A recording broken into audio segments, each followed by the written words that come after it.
Hello, I'm going to talk to you about some specific characteristics of simultaneous interpretation. This topic was missing from the previous classes that we had to suspend because of the weather situation that we have. So let me explain to you some specific things that are really important and necessary for you to know about simultaneous interpretation. Is there any difference between consecutive and simultaneous interpretation? We already talked about both of them, but obviously we have differences. Consecutive and simultaneous are not the same. You need specific skills and some characteristics that are very, very different from they both. I know that you know exactly what is language interpretation, and it's the interpretation of the rendering of one message from one language to another using your voice, right? That is language interpreting. So it's very important, and it's a complex process. We already know that it requires preparation in order to develop an appropriate way. I know that we speak English, we speak Spanish, but that is not enough. But for doing interpretation, we require a lot of other things. So what is the difference that they have? Well, simultaneous interpreter is, as you can tell by looking at the words, someone who interprets for someone in another language while the speaker speaks without interruption. That is simultaneous interpretation. Is that process where the interpreter needs to interpret what the speaker is saying at the same time, right? There is no delay between the interpretation and what the listeners are receiving. We are not doing this pause and speak process. No. We are doing it at the same time. So what is the context for simultaneous interpretation? Well, it could be done in many different situations, like in meetings or conferences or even in the ONU. We can do this, right? There are different contexts where you can apply this type of job. What are some advantages? Well, it doesn't cost too much money, right? You are not required to expend a lot of money. And also, the event proceeds at its own pace, regardless of the language of the speaker. So we are not taking so much time also in the events because it's doing it at the same time without any type of pause. So you can do it in real time. And convenience for the listeners, right? The participants can hear the presentation in the original language without interruption. As you can see here, it's different from consecutive interpretation because in consecutive interpretation, the audience needs to wait for the interpreter to reproduce the message. So in this case, not. The audience is there feeling the exact meaning of the speech in real time without any type of delay. Well, but it also has challenges, right? What are some of the challenges? Well, it's a complex process, and it is. You need to master the language, both languages, English and Spanish. You also requires a lot of different skills like listening skills. You need to have a perfect listening skills. Also fluency in the languages, in both languages, and many other type of things.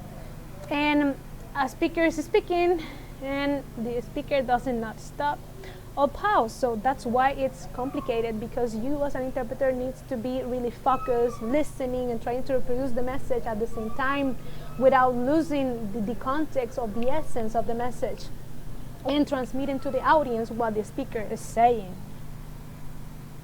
What are some of the principles? Well, we have syntactic linearity, adjustment, anticipation, reformulation, simplification, and faithfulness. I'm going to explain briefly each one of them. What is syntactic linearity, right?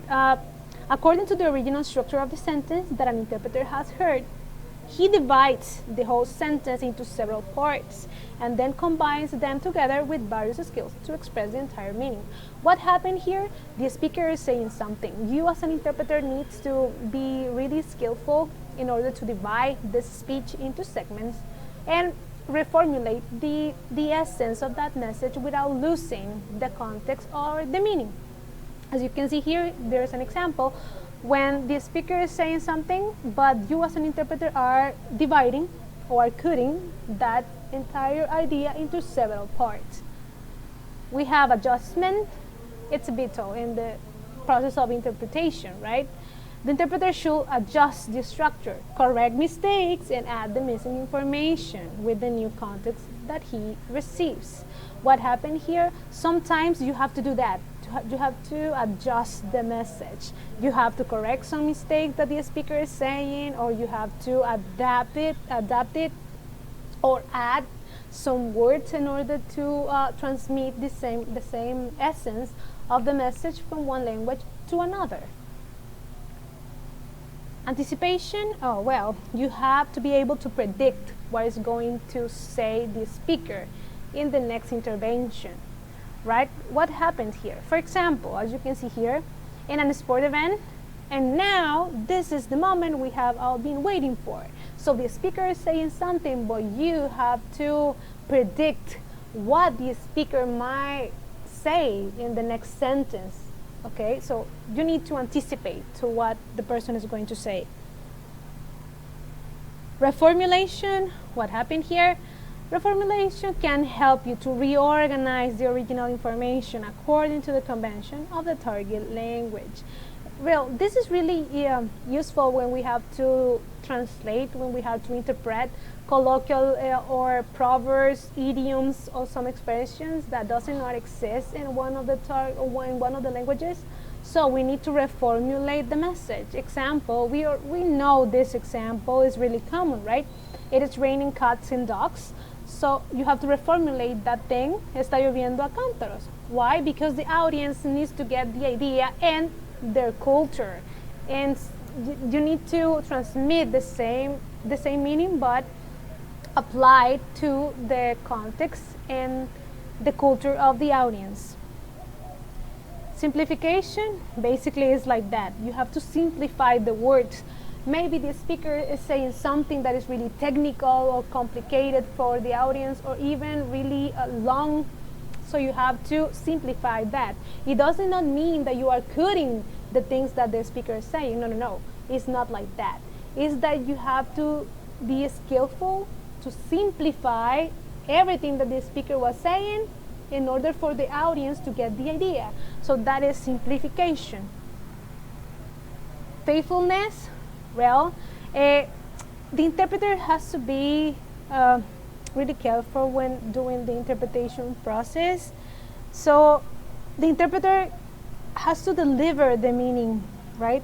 Has to deliver what the speaker is saying in the better way that he or she can do it, okay? Because the speaker and also the audience it's how can I say this?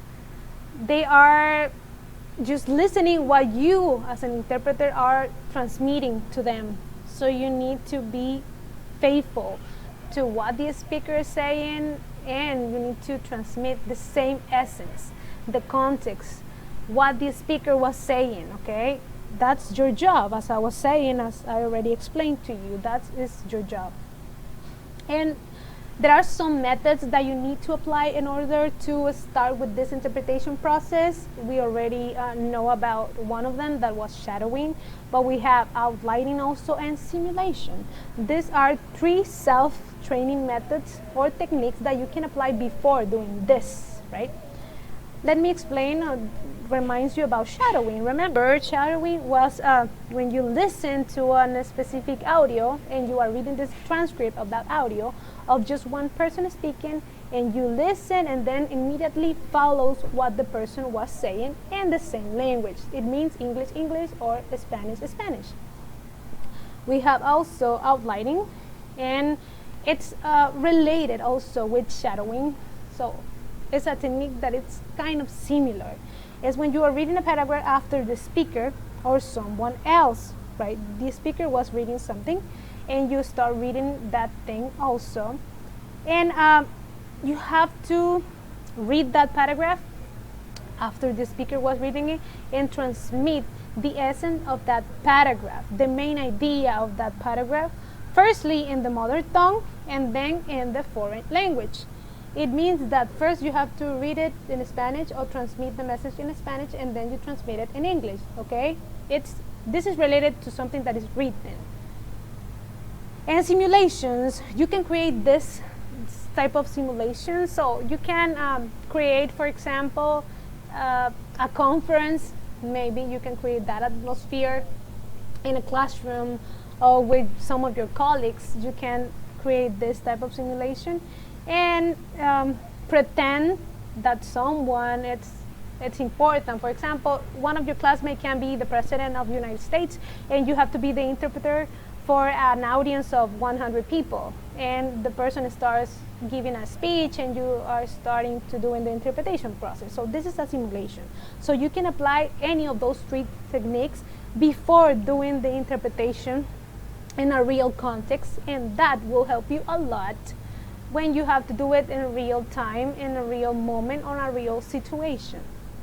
So this is basically, guys, some other characteristics, some other important things that I wanted to explain to you about simultaneous interpretation. Thank you so much for your attention.